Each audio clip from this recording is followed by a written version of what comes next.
Hey, what's going on, everyone? My name is Matt Jarbo. This is $3 Theater, here with something that's going to cause a bit of a debate, especially if you happen to be a Star Wars fan who is ever divided over The Last Jedi. It's been almost a year since The Last Jedi hit theaters and fractured the fan base, right? Fractured the fan base just to the point of where it's still an ongoing civil war nearly a year later. And what has just come out a couple days ago feels to me like the ultimate amount of damage control that we've ever seen coming out of Lucasfilm. And I'm probably taking it that way when maybe it's not intended to be that way, but it still really does feel like just insane amounts of damage control that they waited until now to release. So again, the timing does feel a little bit suspect. But it says here, Star Wars 9 and The Last Jedi shock. Will this Luke image and news make a fan backlash worse? Now that's a very kind of hyperbolic and incendiary headline. And I'm not going to lie, when I first read that, I thought, oh, what did Mike Zero lie about now? Turns out absolutely nothing. Nothing to do with Mike Zero. So I was shocked. I was really shocked. Now, it says here that Phil Szostak, I'm mispronouncing that, I do apologize, is the Lucasfilm Creative Art Manager and author of Art of the Force Awakens, Art of the Last Jedi, and Art of Solo, a Star Wars Story. He just reignited the entire debate by posting the image below and basically confirming that Johnson was not responsible for Luke's divisive behavior. Okay, so real quick backtrack on that one, just in case you don't know this particular debate. A lot of fans look at Luke Skywalker's actions in The Last Jedi and they're like, that is not Luke.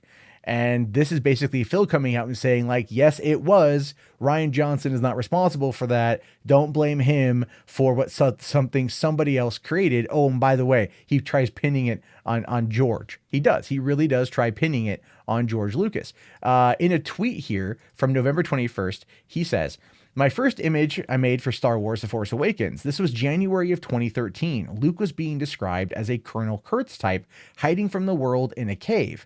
I got a George Fabulouso on it to boot. Lucasfilm, and this is coming from Lucasfilm designer supervisor Christian Alzmann. Now, look at this image here. Not going to lie, that is a badass looking image of Luke Skywalker, a weary, old, battle-hardened, tired man who is just hiding away his days on a cave based on what he feels is his screw up in regards to to whatever. We don't even know at this point. It probably was the Kylo Ren thing. It's probably what got him, right? Now, that's Luke then. And that's pretty cool, right? That's pretty cool. It's a good looking image. If he would have looked like that in The Last Jedi, it would have like probably changed things entirely. What we got, again, I still don't feel was Luke Skywalker. I still feel was Jake Skywalker. I still feel Mark Hamill clearly understands more about this than the rest of us do, and I think he's been subtly trying to fill us in on it. I know people out there are going to be like, that's just a conspiracy, Matt. Maybe a little bit, but at the same time, it really does make you think. Right now, the article goes on to say here that Yahoo Entertainment producer Adam Lance Garcia asked, so correct me if I'm wrong, but it seems like Luke in The Last Jedi was fairly consistent, or at least inspired by Lucas's vision. And Phil responded with, I would say so, yes. I worked on TFA from pretty much the very beginning and was present at the January 16th, 2013 meeting at Skywalker Ranch with George Lucas that Christian mentions here and in greater detail in the Art of the Last Jedi. Garcia added, well, this puts to bed a lot of the so-called arguments about Rian getting Luke wrong. He followed what George had in mind prior to the release of TFA. Of course, the over-the-top haters will keep living in denial of this fact, but it won't matter. No. It absolutely positively does matter.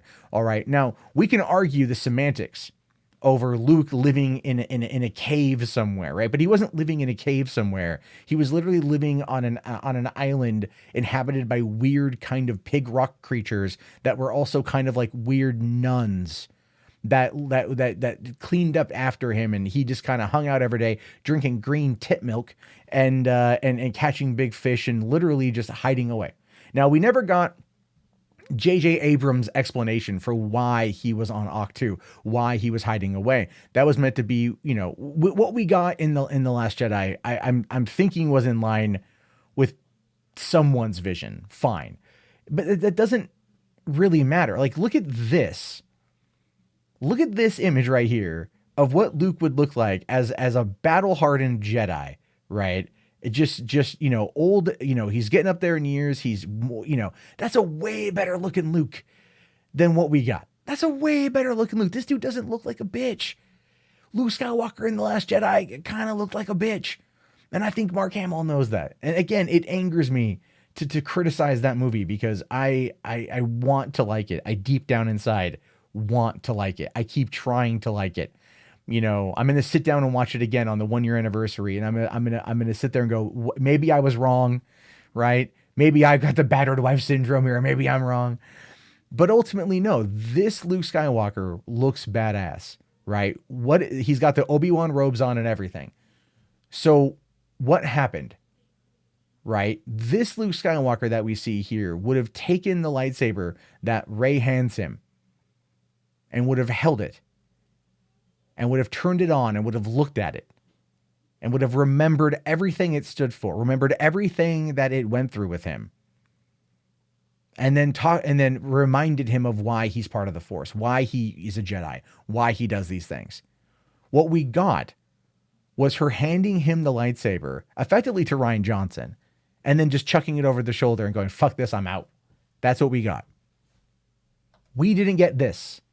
Whatever this is, whatever reality this Jedi is from is the reality that Star Wars fans want. That's what we want. We wanted that. We wanted that back to back with Han and Chewie and Leia if things would have worked out differently. That's what fans wanted. Not over the shoulder. I'm done. See you guys. I'm going home. That's the whole point. So you want to sit there and argue that Rian Johnson's version of Luke Skywalker was more in line with Lucas's vision. I believe that's ultimately false because this image got the Fabulouso. This image got the Fabulouso. Not what we got. That image got the Fabulouso. And that was January of 2013. Right? This is before Kathleen Kennedy straight up took over everything and took up George's notes and hucked them out. Remember that. We know he had his ideas for he offered to work with Disney and they told him no. They said no, and they made all the old books non-canon. Remember all that, right? So this Fabulouso is what we probably would have wanted, but that's not what we got. So that doesn't settle the debate. None of that settles the debate. The debate is over how Rian Johnson handled the character of Luke Skywalker. All right. It sure as fuck wasn't this. And I keep showing you this image because this image is awesome. All right. But it's not that. That's not what we got. And so that type of response of, well, this is just going to settle the argument once and for, no, it doesn't. It reignites the debate because you can easily destroy the logic with facts on this one here. Right. Again, not what we got. That's not what we got. We didn't get that. We got something else. So it's a moot point for that particular debate. But I just wanted to share the story with you guys because I, for one, think the image is cool as hell. And two, look, I still love Star Wars. I will complain about The Last Jedi probably until the end of time. But we're also in that 2-year period between episode 8 and episode 9. So all we got right now is episode 8. All right. And that still leaves a pretty big festering wound in my heart for how poorly written that movie was. And it's not even everything to do with Luke Skywalker. That was the bad parts about that movie. All right. It was all the other characters as well and everything else as well. That's one of the reasons why people have ragged on that movie. But the Luke Skywalker element is something that they should not have gotten wrong. Luke should have been handed that lightsaber and reminded of everything. Reminded of why he's there. That this, through the power of the Force, found its way from Bespin, from Cloud City, back to Luke Skywalker, 30 some years later.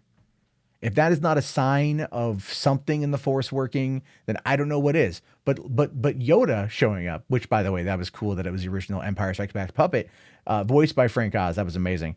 But him showing up and then burning the tree, knowing that Rey had already taken the books out, was enough to propel him to force project himself halfway across the galaxy in order to then die on a rock looking at dual suns.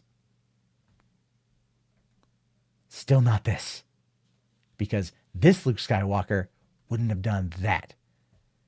This Luke Skywalker would have gone and pulled out the X-Wing from the ocean outside of Octu, from next to Octu, would have cleaned it using the nuns and probably more of the Force. And again, suspension of disbelief as just viewers of the movie. Got in his X-Wing, right? Red 5 one more time, flown over there, and in the nick of time, battled Kylo Ren, defeating him. At least if he died right there, defeating Kylo Ren while the others could get away, it's an earned death. It's an earned death. But just that oh, hey guys, I'm a hologram here to distract you while you all get away. Oh no, I drained my life forth. It's just dumb. And I've been complaining about this enough. But anyway, one more time. This is who we wanted. This is Luke Skywalker. And that's probably one of the reasons why Mark Hamill still views what he did in episode 8 as being Jake Skywalker. So I'll have to wait and see what happens with episode 9 and whether or not J.J. Abrams can retcon some shit. Because I still put blame on Rian Johnson because his name is attached as the writer and the director. And anything you want to do trying to argue otherwise, it either goes up to the top to Kathleen Kennedy or it stays with Johnson. But Lucas hasn't been involved since 2012. Even if he's at that meeting at Skywalker Ranch, that is still, he still wasn't involved. They threw all of his notes out. So trying to evoke Lucas's vision, again, this. But what are your thoughts? I really want to hear them. I really think they're interesting. Let me know in the comment section below. If you guys haven't already, thumbs up the video. You can also call in, by the way. We have a voicemail line. That's 818-350-3281. That is 818-350-3281. You guys can shoot a call in there and I will answer that on the call in. Of course, my name is Matt Jarbo. This has been $3 Theater. I hope you guys have a great day. May the Force be with you, and peace out.